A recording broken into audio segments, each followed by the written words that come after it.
I think that's what also killed a lot of us that were born like in the 80s and the 90s era, where you have your parents wanting to choose what you do and what you do not do. Mhm. I met a 4-year-old boy. He was educating me on the types of when you crash call, you get this type, you get this type, this is the highest grade. Oh, this is fool's gold. You know what I mean? And he's 4 years old. You're passing their knowledge, right?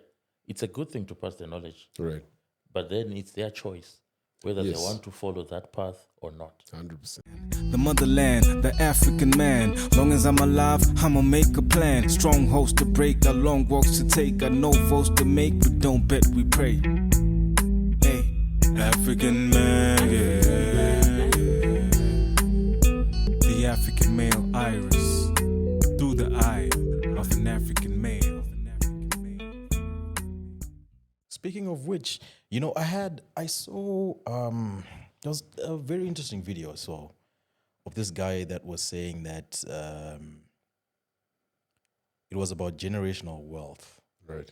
but it wasn't wealth in the sense of finances, but it was wealth in the sense of passing down knowledge from one generation Yes, to the I other. saw that. So the guy was saying that the one thing that we are doing wrong as Africans, I'll speak on behalf of Africans. Yeah.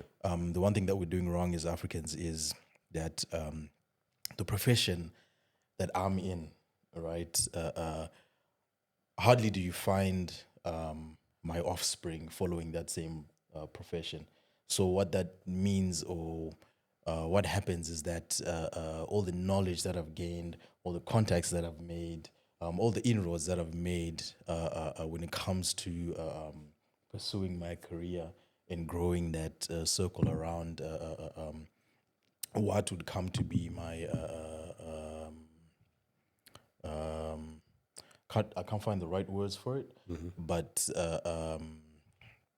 it's the wealth Right. That's the that wealth. I've built. Do you get where I'm coming from? Not financial, but more of What you know. You're what you know, the impacting- contacts that you have, etc. So he was saying that if my kid follows in the same or follows the same career path that I took, right? It's so easy for me to pass down that knowledge to them. It's so easy for me to introduce them to new contacts. So easy for me. Do you get where I'm coming from? 100%. 100%. Whereas if my kid follows a different career path altogether, they're starting from scratch. So that's how you lose that wealth that you would have picked up over the years. That's how you lose it as the generations go by. Take, for example, a farmer. If I'm a farmer, right, and I have 5 kids, and none of those kids farm. One is an accountant, one is an HR, one is doing that. It means all the wealth that I've built, which is non-financial, none of my kids are going to use it. They're not even going to All that use experience. the land that they that they grew up on, because none of them are farmers. So that means all that wealth has been lost from my generation to the next. I don't know. What are your thoughts around that? But around that, Sorry, Mike, just to cut you off. The ghost. Yeah, he was behind the scenes just now. I was in front of the scene. Praise Soul. What's up, What's good, Praise gents? Soul? What's good, gents? What's Right? good, All bro? right, What's happening? What's happening? all good, bro. What's good, bro? Mike, And- prayer, Yes, Mike. yes, yes. Mike. I Big think Mike. remember you saw Mike last time. Yes. right? Yeah. Remember. Yeah, you can go ahead. Sorry. Yeah. Please do. No, like what I was saying, that one, Slim, is a bit tricky. Because remember, I think that's what also killed a lot of us that were born like in the 80s and the 90s era, where you have your parents wanting to choose what you do and what you do not do. You know, maybe you wanted to be a soccer player and they were saying, soccer doesn't pay. You wanted to be a musician. You know what I mean? Well, it's important. Like I said, the funny thing I can tell you is there's a time I went to this other mine in Witbank. I met a 4-year-old boy. He was educating me on the types of when you crash call, you get this type, you get this type, this is the highest grade. Oh, this is fool's gold. You know what I mean? And he's 4 years old. And now the grandfather was like, you see, my grandchild takes interest after me. Yes. None of my kids want anything to do anything. with mining. Uh-huh. Some are busy, they're accountants, some have got their own businesses. But his knowledge has now been passed on from him to the grandchild. Grandchild. And you're saying, you see, this boy, I don't want him even to do schooling up to matric or anything. I just want him to do schooling up until he's 14, 15, 16. I'm going to set him up with his own mind. Because he already knows a lot at 4.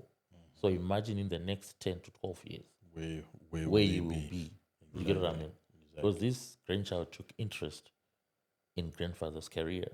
You understand? So I think it's also important. It's a double-edged sword, I guess. Yeah, it is, because you might want to teach your child farming, you're a farmer, and they're not interested.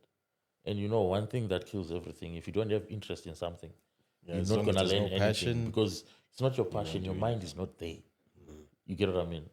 It's unfortunate that sometimes, yes, you'd want to pass on that generational knowledge, wealth, but are you passing it on to the right person? Are you passing it on to somebody who needs it?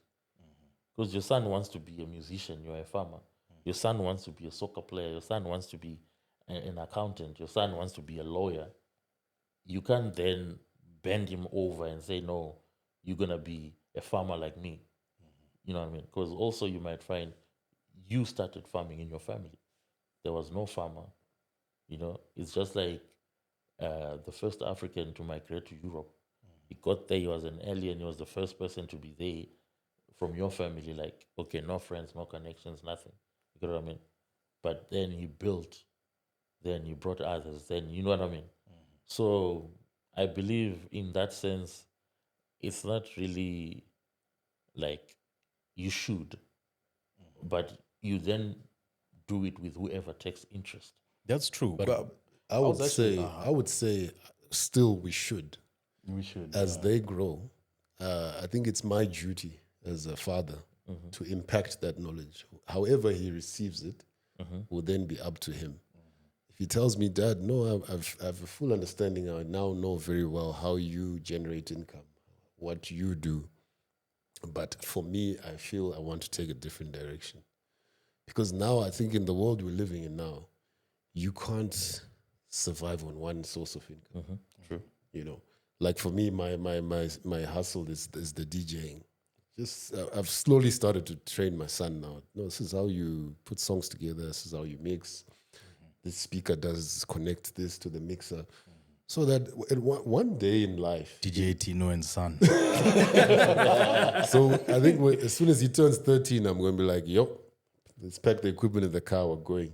So I'm going to make sure he's going to do all the setups so that he just knows it. Whether he goes away from it at some point, it's fine with me. But the point now is, at some point in his life, if he feels, okay, I do have this knowledge or this skill, maybe this can help me to create additional income to what I'm doing, to what I'm focused on, then he can embark on it. But if we don't then make the intention of just showing them how things work or what we know, then he can never go or bounce on it at a time where he might not be in a good space. No, on that, like what I said is, Yeah. I agree with what you're saying, but remember I was saying that if you find that you're trying to teach your son how to DJ, Right. right, showing him how to do it, but he's showing no interest, you're passing the knowledge, right? It's a good thing to pass the knowledge, Right. but then it's their choice whether they Yes. want to follow that path or not. 100%. That's what I was trying to say, that 100%. you see, I'm trying, but this boy, I keep on telling him that this red cable goes into that slot. But I have to tell him 3-4 times every day. for So him that to means get he's it. not focused, And it's a simple thing Yeah. of just plugging in the cable on the right Right. slot. You get what I mean? Yeah. It's a matter of you passing it. Yeah. But what I was saying is, you don't force it on Force them. it to force You force pass your him to knowledge. receive. Yeah. It's also a good thing because, like what you're saying, it then gives you versatility that, you know what, if being an accountant doesn't work, I have the knowledge you have of being a DJ. Yeah, you have I something to might fall try back out on. being a DJ and boom, It actually you works. become a famous DJ. Yeah. And I think maybe the main point to take away from both perspectives is that there's no knowledge that's actually wasted. Uh-huh. Because Yeah. you might be teaching them for the sake of them teaching somebody else and never using it. And never But using maybe their kid, maybe their kid is going to be interested. Like maybe Tino's grandson is going to be interested and want to be a DJ. And then the dad will be like, yeah, let me show you how to do it. Just like And then what you set him said. off. Yeah, Yeah. like- and then set him yeah. off. But then maybe it's not his Not thing. his thing. Yeah. And I feel totally like get you. with just how a lot of African run businesses, the trend has always been that, we fail to keep the name going because most of the companies that are European and that were started like pre-colonial times are companies that have been running for hundreds of years. That's what I was you know? saying. That's what I was saying. Yeah, exactly. And so because of that, it's like, where do we miss it? I think we sometimes miss it because the assumption is that you think that your children have to be in it, but sometimes they just need to own it, understand it, and how it works, and then not necessarily work in it. Work in it for the sake of like work ethic and to understand that, okay, this is how the business runs. This is why it's successful. This is why our company is unique, blah, blah, blah. And even if it's not their thing, you actually just let them see it and understand it and then be able to run it. And then they can go off and do other things. But then naturally, you'll just notice that because it's a family thing, it's a family interest or a family business, they'll always then track back and be able to just still come, look at the numbers, look at this, fix that, and still go off and do whatever they need to do. Or employ the right person and keep the thing going. So sometimes it's not about having your actual son in there. Sometimes it's about passing on the knowledge and making sure that the knowledge is actually still in the family. Whether they pursue it, they use it, they don't, or they teach it to somebody else or whatever it is. I just feel like that knowledge never goes away. Yeah, take for example, if your family has a fast food chain, they have a secret recipe to make chicken, right? For example, like your KFC recipe to make chicken. If the founder, who's probably like your great-grand, whoever father, came up with that recipe and didn't pass on that knowledge to the next generation, it would have been dead. It would have been gone, we wouldn't be able to enjoy that delicious chicken. KFC. Yeah, exactly. That your great-great-grandfather started making back then. So it's the same concept. Like what you're saying, it doesn't necessarily have to be the kids, but somehow that knowledge still needs to be passed down to the next generation. Yeah.